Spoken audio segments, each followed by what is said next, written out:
Governor-General at Admiralty House.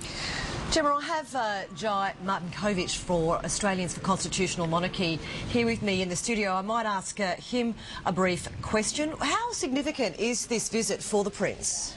It's extremely important. And although it's a brief visit, only sort of 2-3 days, the point here is that he's getting a chance to acquaint himself with the Australian people and us with him. So I'd say it's very important.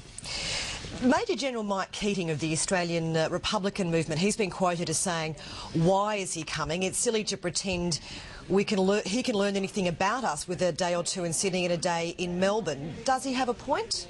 No, he doesn't at all.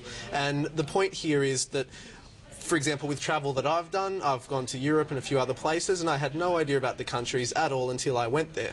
So, you know, I sort of spent, 2 or 3 days in each part of the country, and I got to, get a very good feel for the country.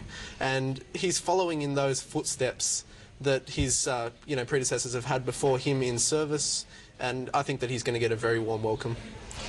Because, he has done, obviously, yesterday and the past couple of days in New Zealand. He does seem to be quite at ease, doesn't he, as in this kind of capacity as an ambassador for the monarchy? He's very relaxed, and I think that, just the way that he's dressed, it just shows that he's very relaxed in the role, and I think that if one day he were to be the future King of Australia, he'd be welcomed with open arms. Well, now that you mention it, a new survey suggests most Australians think William should be the next king over Charles. What do you make of that idea? Well, it's an interesting idea. There are certainly people who don't care so much for Prince Charles. I'd like to point out on that note, though, that whoever fills the role is not so significant as the system itself, and they're just a figurehead to that system. But let's just go on the assumption that the people didn't care too much for Prince Charles. It's unlikely that, that William's so going to skip, if you like, straight to him.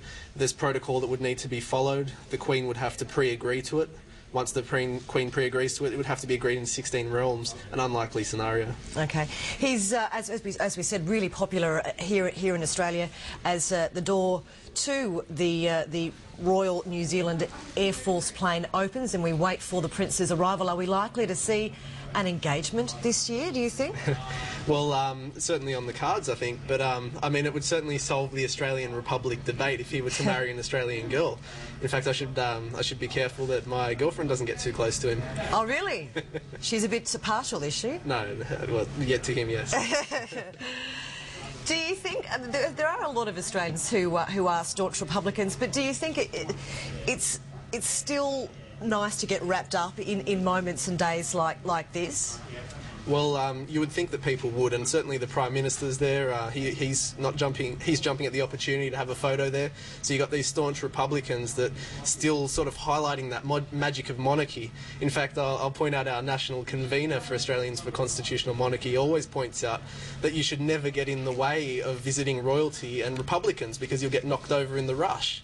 So they're just as keen to see royalty as anyone else, and even the excitement extends to Republicans. OK, we might just go back to Gemma